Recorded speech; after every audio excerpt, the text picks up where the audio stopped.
അത്തം മുതൽ എല്ലാ ദിവസവും ഓരോ ദിവസത്തിന്റെ പ്രത്യേകത, പൂക്കളത്തിന്റെ പ്രത്യേകത ഒക്കെ നമ്മൾ പറഞ്ഞു പോന്നിരുന്നു അല്ലെ. ഇന്നിപ്പോൾ തിരുവോണം എത്തി.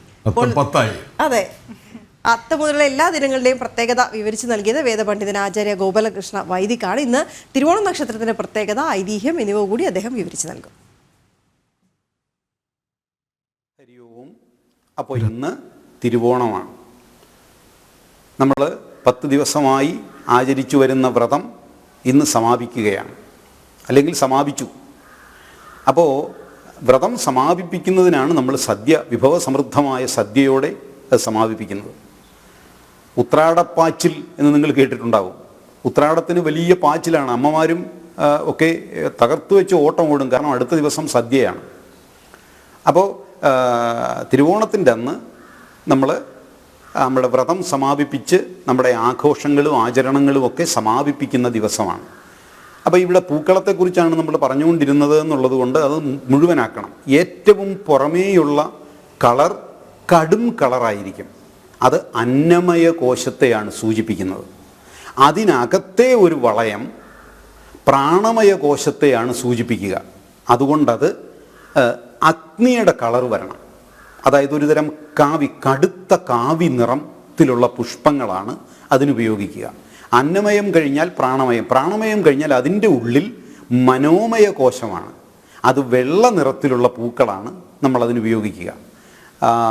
മനോമയം കഴിഞ്ഞാൽ വിജ്ഞാനമയം, ബുദ്ധിയെ സൂചിപ്പിക്കുന്നതാണ് ജ്ഞാനം. അപ്പം ജ്ഞാനത്തെ സൂചിപ്പിക്കാൻ നീല നിറത്തിലുള്ള പുഷ്പങ്ങളാണ് ചിലയിടങ്ങളിൽ ആചാര്യന്മാർ നിർദ്ദേശിക്കുന്നത്. നീലപുഷ്പങ്ങൾ. നീല നിറം അഗാധതയുടെ നിറമാണ്. അതുകൊണ്ട് വിജ്ഞാനം അല്ലെങ്കിൽ അറിവ്, ബുദ്ധി അഗാധമാണല്ലോ. അതുകൊണ്ടാണ് നമ്മൾ നീല നിറം ഉപയോഗിക്കുന്നത്. ഭഗവാൻ കൃഷ്ണൻ്റെ നിറം നീലയാണല്ലോ. ആ സമുദ്രത്തിൻ്റെ സമുദ്രത്തിൻ്റെ നിറം നീല, ആകാശത്തിൻ്റെ നിറം നീല. അപ്പം നീല നിറമാണ് അതിന് നമ്മൾ ഉപയോഗിക്കുക. ബുദ്ധി, വിജ്ഞാനമയ കോശം. അതിൻ്റെ ഉള്ളിൽ ആനന്ദമയ കോശം. ആനന്ദമയ കോശം നമ്മൾ ഉപയോഗിക്കുന്നത് റെഡ് കളറാണ്. ആനന്ദമയ, ഒന്ന് കാവ്യായിരുന്നു, അടുത്തത് റെഡ് കളറിലാണ്. ആനന്ദമയ കോശത്തെ സൂചിപ്പിക്കുന്ന റെഡ്, കടുത്ത ചുവപ്പ് കളറിലുള്ള ചെമ്പരത്തി പോലെയുള്ള പുഷ്പങ്ങളാണ് അതിനുപയോഗിക്കുക. അപ്പോൾ അതിനുള്ളിലാണ് തൃക്കാക്കരയപ്പൻ്റെ പ്രതിഷ്ഠ വരിക. അവിടെ നമ്മൾ ഇടിഞ്ഞിൽ കൊണ്ട് ദീപം കൊളുത്തും തിരുവോണത്തിൻ്റെ അന്ന് രാവിലെ.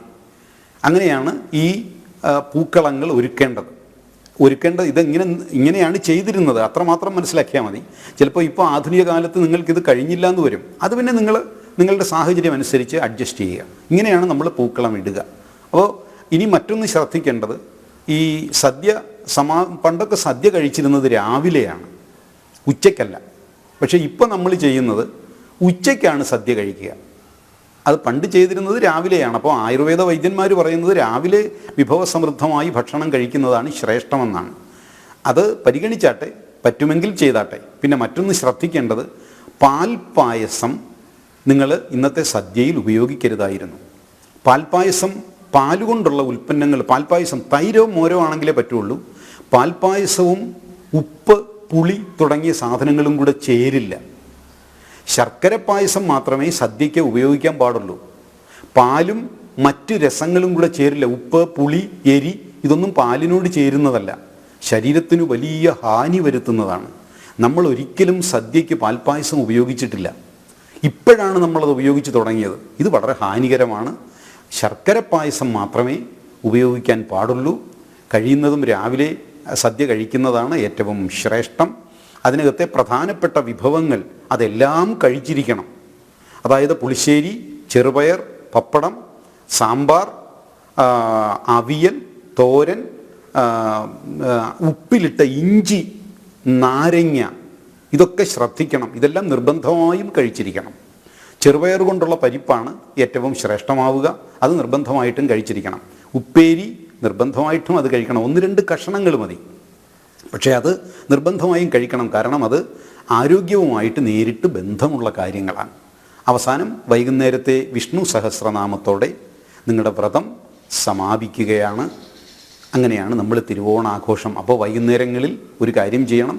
കുലശേഖര ആൾവാർ എന്ന് പറയുന്ന മഹാസിദ്ധനെ, അദ്ദേഹത്തിൻ്റെ മുകുന്ദമാലയിലൊരു ഭാഗമുണ്ട്.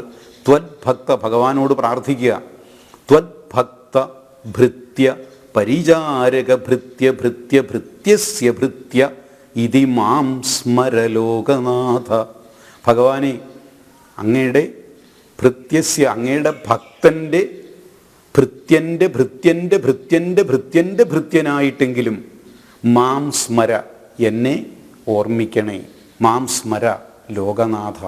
എത്ര വിനമ്രതയോടെയാണ് ഒരു മഹാചക്രവർത്തി പ്രാർത്ഥിക്കുന്നതെന്ന് ചിന്തിക്കുക. ഈ വിനമ്രത ഇല്ലാതെ തൃണാദപി സുനീചേന, തൃണത്തെക്കാളും പുല്ലിനേക്കാളും എളിയവനായിരിക്കണം വിഷ്ണു ഭക്തൻ എന്ന് ആചാര്യന്മാർ പറയുന്നുണ്ട്. ആ ഒരു ഓർമ്മയോടെ ഈ വർഷത്തെ തിരുവോണം നമുക്ക് ധന്യമാക്കാം. എല്ലാവർക്കും ഹരിസ്മരണം ഉണ്ടാവട്ടെ.